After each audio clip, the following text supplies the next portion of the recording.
Pagi menyapa desa Pekunden dengan ketenangan yang khas. Kabut tipis masih menggantung di atas hamparan sawah yang hijau. Angin lembut menyusup di antara rumpun padi yang menunduk.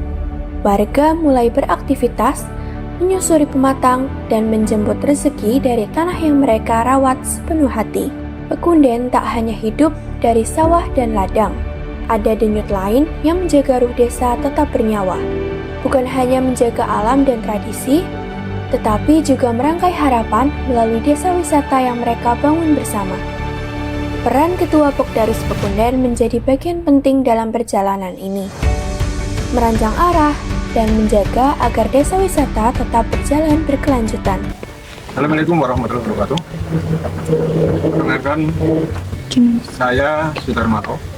Saya sebagai pengelola desa wisata kreatif, desa wisata kreatif Wissanggeni, desa Pekunden.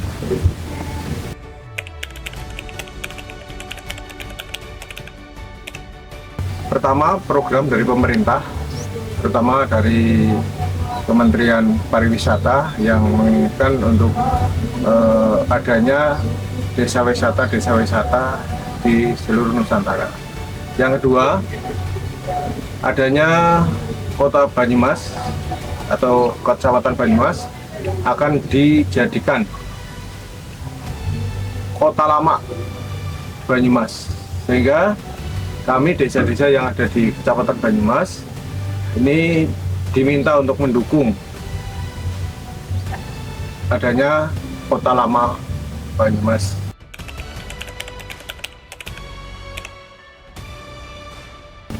Untuk menumbuhkan desa wisata terbentuk, ini harus ada dukungan dari seluruh masyarakat, sehingga kami sangat-sangat bekerja sama dengan warga masyarakat Banyumas untuk mewujudkan cita-cita dari pemerintah, yaitu untuk menjadikan desa ini menjadi desa wisata.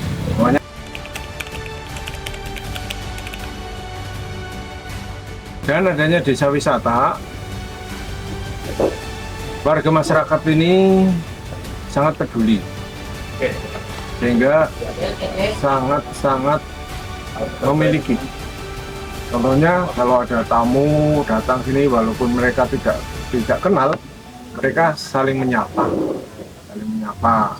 Kemudian juga keramahan dari warga masyarakat ini menunjukkan bahwa kita mempunyai satu pesona yang sudah dilakukan di desa Pekunden. Di antaranya ramah tamah, kebersihan itu sudah terjaga oleh kita semuanya. Kita sosialisasi, kita berikan pengarahan bahwa yang namanya wisata itu tidak hanya mengandalkan alam.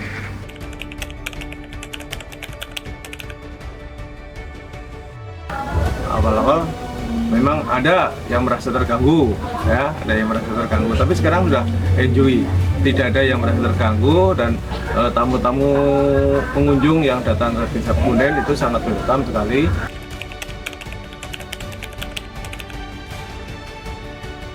Dari mereka kami buatkan pokja,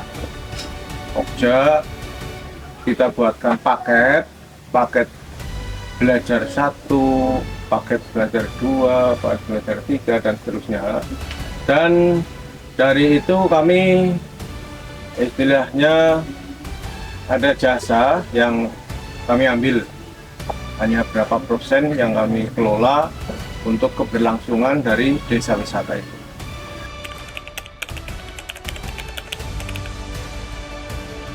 Karena kita setiap tahun insya Allah ada destinasi yang baru.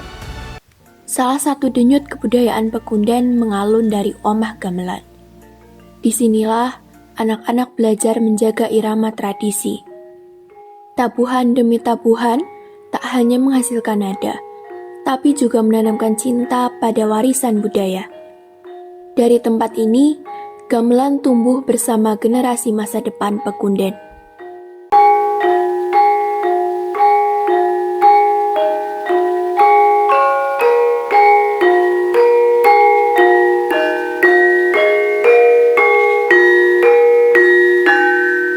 saya Eko Pinto Wibowo selaku owner Rumah Gamelan Desa Pekunden, Kecamatan Banyumas, Kabupaten Banyumas.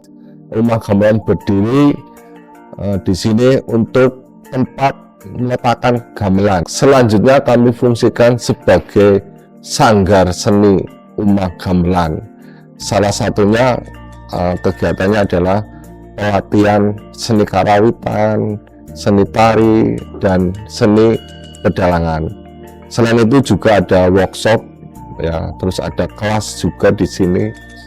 Jadi Rumah Gamelan ini untuk ajang olah seni yang ada di Banyumas khususnya, dan pada umumnya di luar Kabupaten Banyumas sampai ke mancanegara juga. Dampak yang nyata adalah ketika di sini ada kegiatan atau olah seni, latihan, dan juga pentas-pentas yang kami lakukan di sini.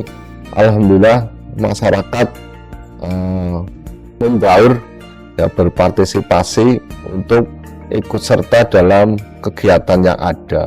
Ya, keberadaan Rumah Gamelan sangat hubungan erat untuk pelestarian seni budaya. Ya, di sini kami juga menggali potensi dari anak usia dini, dari PAUD, TK sampai kaki-kaki ini. Dampaknya alhamdulillah masyarakat antusias pada kegiatan-kegiatan yang ada di Rumah Gamelan. Kami pun juga melakukan pendekatan, ya, ada kelas khusus untuk warga sekitar, ya, kelas karawitan yang dimana pesertanya lingkungan yang ada di wilayah RT 3 RW 3. Yang mendasari adalah ketika di sini ada sebuah tempat, entah itu tempat apapun bentuknya, tapi tidak bisa bermasyarakat, ya apa daya, ya. Artinya kami kepengen warga di sekitar juga handar beni, merasa memiliki, syukur bisa gitu, ya, tidak harus tampil yang maksimal, tapi cakupannya bisa dulu menguasai. Nanti untuk kegiatan tampilan disesuaikan dengan kebutuhan yang ada, dan insya Allah warga di sekitar juga siap untuk tampil ketika ada kegiatan yang ada di sini. Alhamdulillah mereka datang sendiri, ya, dengan adanya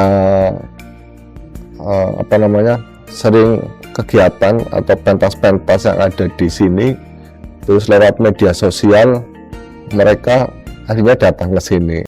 Melodi gamelan mereda, kini tinggal malam batik bercerita lewat goresannya. Di omah batik, tangan-tangan terampil melukis kisah di atas kain. Setiap motif bukan hanya hiasan, tapi juga cerita yang diwariskan dari generasi ke generasi. Nama saya Rusmiati dari Rumah Batik Desa Wisata Pekunden. Di Rumah Batik saya sebagai Ketua Pokja Rumah Batik. Sangat-sangat terlibat, khususnya anak-anak muda yang ikut di Pokdarwis. Jadi pemandunya otomatis harus bisa menerangkan membuat batik bagaimana.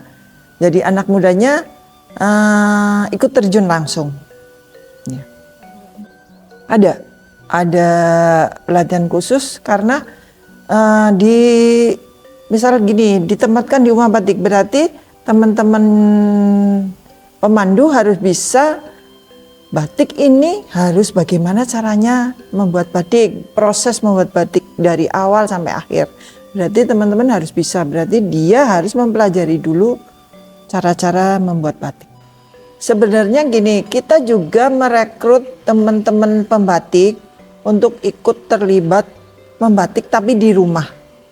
Jadi biarpun tidak langsung ke Rumah Batik, tapi dia punya investasi di Rumah Batik. Kalau kita ada pesanan, otomatis teman-teman yang di rumah-rumah itu dikasih buat menggarapnya. Alhamdulillah ya, Jadi alhamdulillah karena adanya Desa Wisata Pekunden dan adanya Rumah Batik di Desa Wisata Pekunden, teman-teman yang dulunya cuma ngobeng ke Sokaraja gitu, sekarang jadi ngobengnya ke kita. Kita tidak ada peran, semua harus bisa. Maksudnya gini, tidak ada peran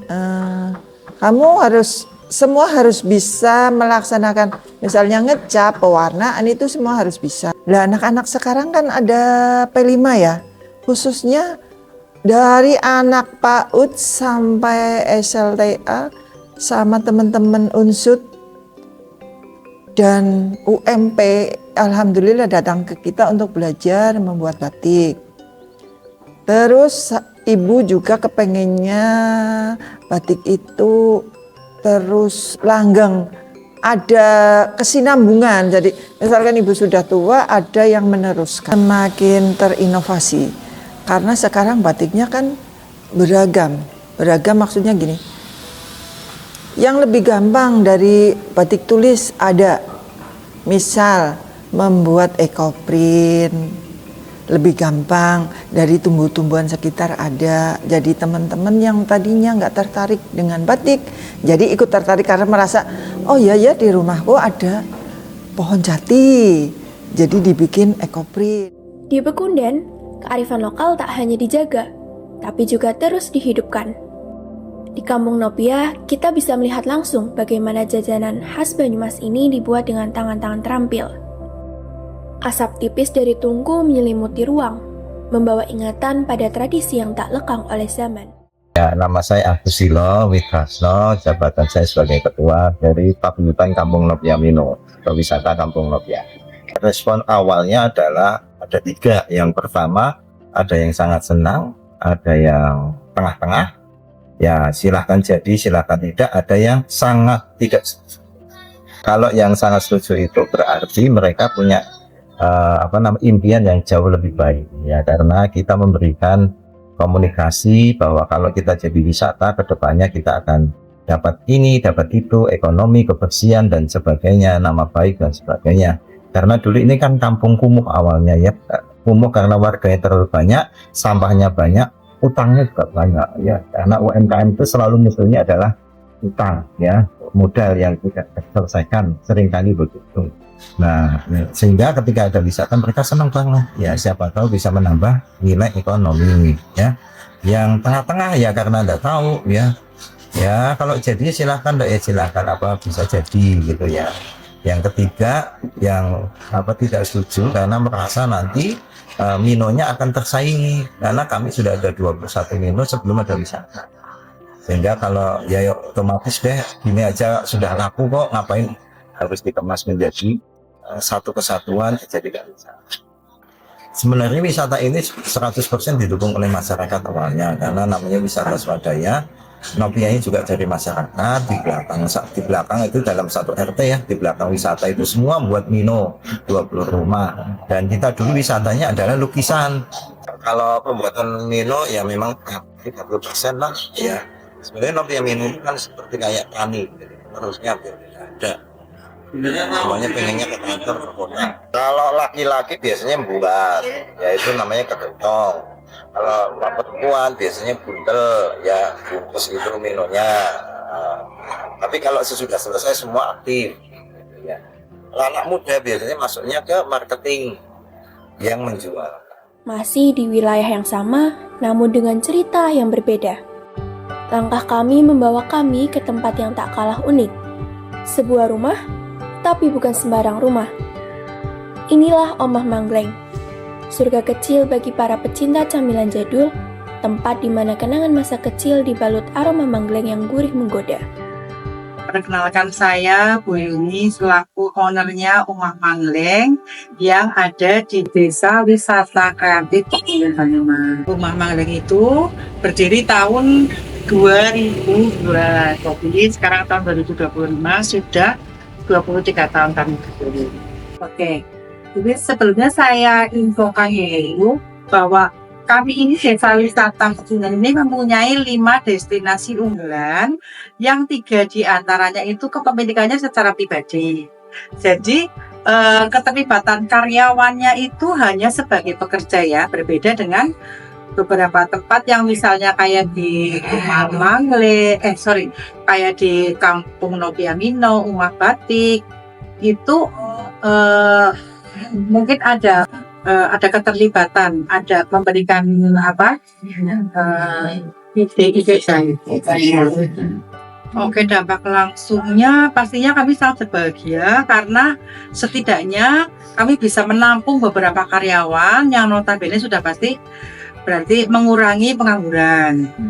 Kemudian yang kedua, kami mempunyai beberapa titipan ya, jadi dari lingkungan, dari desa sekitar itu UMKM itu menitipkan barangnya di sini, sehingga kami pun merasa bahagia karena memberikan peluang pekerjaan pada mereka.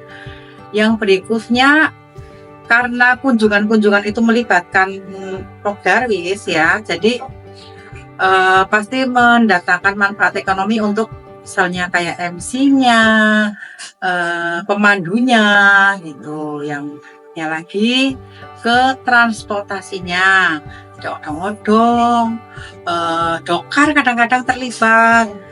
Kemudian yang lainnya mamas-mamas penjual kayak teh desa atau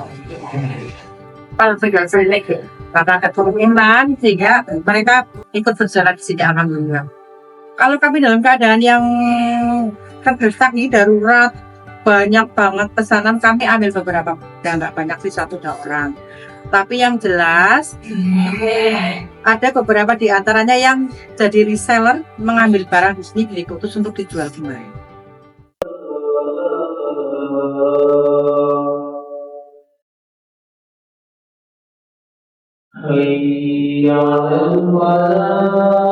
Di sela aktivitas ekonomi dan usaha rumahan, kehidupan sosial dan spiritual tetap berjalan berdampingan. Anak-anak berkumpul, mengaji bersama dibimbing oleh seorang ustazah. Di sisi lain, di dapur yang berbeda, tangan-tangan lain sibuk menakar adonan, menyalakan oven, dan menghasilkan roti yang siap dikemas.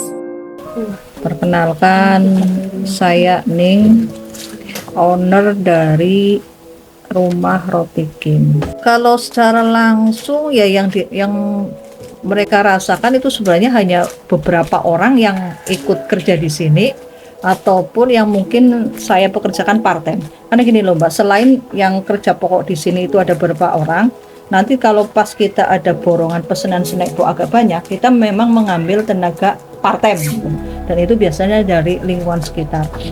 Ya tetap ada ya Mbak, tetap ada. Karena mereka kan jadi melek, oh ternyata dari rumah bisa menghasilkan uang ya, kenapa saya tidak gitu. Cuma rata-rata ibu rumah tangga seperti saya itu bingung mau jualan apa ya, mau bikin apa ya. Nah itu mungkin yang nanti diperlukan adanya pelatihan atau apa biar mereka kebuka, ayo bikin usaha ini, bikin usaha itu. Di balik aroma roti yang dipanggang setiap hari, dapur-dapur lain di desa Pekunden juga menyimpan aktivitas kuliner yang berbeda. Jika Roti Kim mencerminkan pendekatan modern dalam skala rumahan, maka Golanggaling menjadi contoh bagaimana resep dan cara lama tetap hidup di tengah perubahan. Nama saya Hari, saya di sini sebagai owner kedua, juga produsen Golanggaling juga. Kalau dulu berjalan lancar sebelum adanya corona ya, sebelum ada corona, dalam satu hari kita produksi bisa sampai 30 sak, sekitar 700 kilo. Ada dari dalam satu hari 700 kilo kita pekerjakan warga sekitar, ada pemuda, ada orang tua gitu, sebanyak dulu sekitar 24 orang. 24 orang kita pekerjakan di sini untuk memproduksi hampir 15.000 biji ya dulu sebelum corona lagi. Kalau setelah corona ya begini, bahan naik, semuanya naik, tapi harga pasarnya masih sama. Jadi kita tekankan lagi untuk membuat sesedikit mungkin, tapi dengan hasil yang bisa bertahan. Ada sedikit dampak ya, ada dari apa namanya, kalau pas kita lagi produksi banyak itu warga sekitar bisa ikut memandu sini. Jadi ada yang saja ada yang bungkus tuh, biasanya kalau bungkus tuh ada sampai 11 orang. Iya, dulu kalau pas bikin standar ya. Cuma kalau bikin sedikit ya paling 2 orang, kadang 3 orang gitu. Tergantung produksinya kita berapa kilo gitu. Jadi penurunan dari 700 kilo sampai sekarang cuman sekitar 40-50 kilo. Berarti kan lebih sedikit. Kalau membantu sih enggak, cuman minimal mereka tahu dari suatu saat kita membutuhkan tenaga, udah sini udah bisa semua. Yang tadinya cuma sini nongkrong terus belajar gitu, ada yang bikin diri juga, ada yang jualan juga, ya seperti itu. Yang jelas satu lebih rame, terus Rumah Kolang-Kaling itu kan kita membuka kunjungan, nah, baik itu melalui desa wisata oleh Pokdarwis, apa yang mandiri langsung datang ke sini. Nah, yang paling terlihat untuk warga yang terdekat dari sini, misalnya ada pengunjungan tuh, ada yang jualan es, ada yang jual jus, makanan ringan gitu. Untuk pengunjung yang di sini tuh nggak cuma membeli Kolang-Kaling, jadi banyak produk UMKM kecil dari warga sekitar. Pekunden bukan hanya tempat tinggal. Ia adalah ruang hidup. Di sini, anak-anak belajar kerjasama, keberanian, dan mimpi yang perlahan terus tumbuh. Langkah pulang membawa harapan baru tentang ekonomi yang dibangun setiap hari.